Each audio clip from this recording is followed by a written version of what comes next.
दोस्तों, मुस्लिम गर्ल्स के हिजाब, हेड ड्रेस या हेड गियर को लेकर काफ़ी सारी मिथ्स और मिसअंडरस्टैंडिंग्स को क्रिएट किया गया है।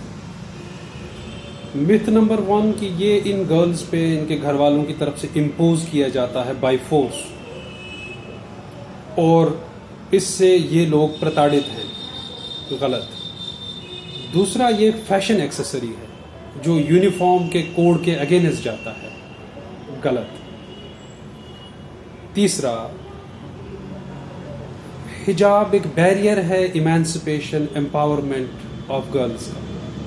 गलत, क्योंकि ऐसी बहुत सारी दुनिया में हिजाबी गर्ल्स हुई जिनको नोबल इवन मिला, जो पार्लियामेंटेरियंस हैं बाहर के मुल्कों में, जो ज़िंदगी के हर एक मैदान में हिजाबी गर्ल्स अच्छा कर रही हैं।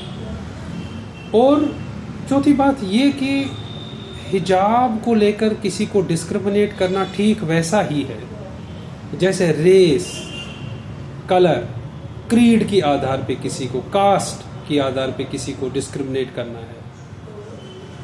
और मैं ये भी अर्ज करूं कि हिजाब जिसको इमेंसिपेशन लगता है, जो हिजाब करके खुश है, वो उसकी बॉडी चॉइस है, वो उस अपनी आइडेंटिटी उसे असर्ट करता है, तो दूसरे का क्या हक बनता है कि वो हिजाब करने से किसी को रोके।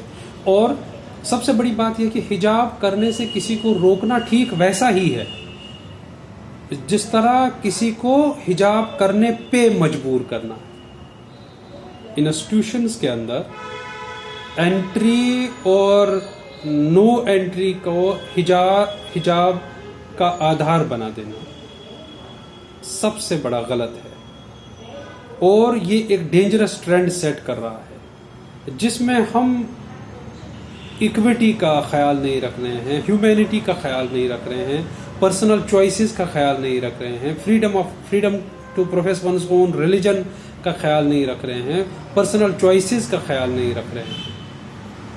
और जो मुस्लिम वुमेन डबली डिसएडवांटेज्ड हैं हर एक मैदान में अभी, जिनको आगे आने की ज़रूरत है, जिनको काफ़ी तरक्की की ज़रूरत, जिनको पॉलिसी प्लानिंग फेलोशिप्स की ज़रूरत है मेन स्ट्रीम होने के लिए, उन पे क्या ये लाजिम होगा कि उनको हिजाब से रोका जाए जो उनमें से हिजाब करना चाहते हैं। एज आई सेड, हिजाब करने से किसी को रोकना ठीक वैसा ही है जैसे किसी नॉन हिजाबी को हिजाब करने पे मजबूर करना है, क्योंकि ये पर्सनल चॉइसेस हैं।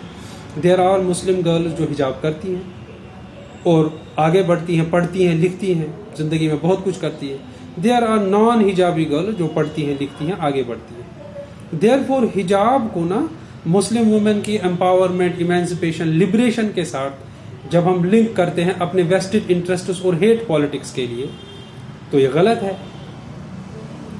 और ये कॉन्स्टिट्यूशन के अगेंस्ट जाता है। मुस्लिम वुमेन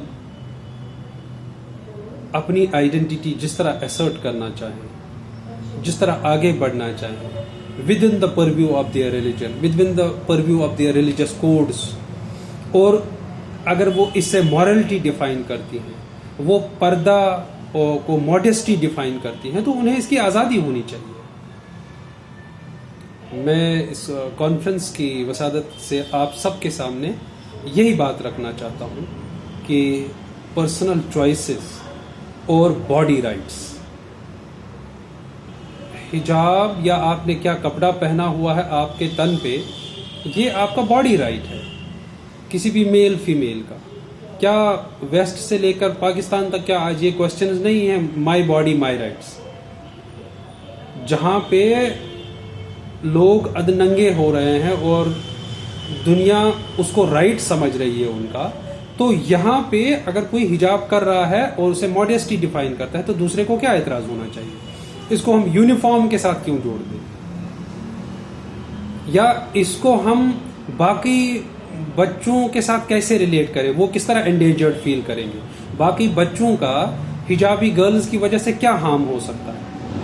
अगर किसी क्लास में कुछ लोग हिजाब करते हैं, कुछ बच्चे नहीं करते हैं, तो आपस में क्या वो एक दूसरे के लिए थ्रेट हैं?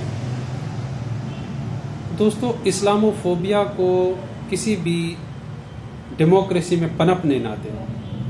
पर्सनल चॉइसेस का रिस्पेक्ट करें। और लोगों का जो रिलीजियस फ्रीडम है उसको हम बरकरार रखें, मल्टीकल्चरलिज्म को बरकरार रखें, यूनिटी इन डाइवर्सिटी को बरकरार रखें। हिजाब उन्हीं में से एक फ्रीडम ऑफ चॉइस है, एक बॉडी राइट है, एक आइडेंटिटी असर्शन है।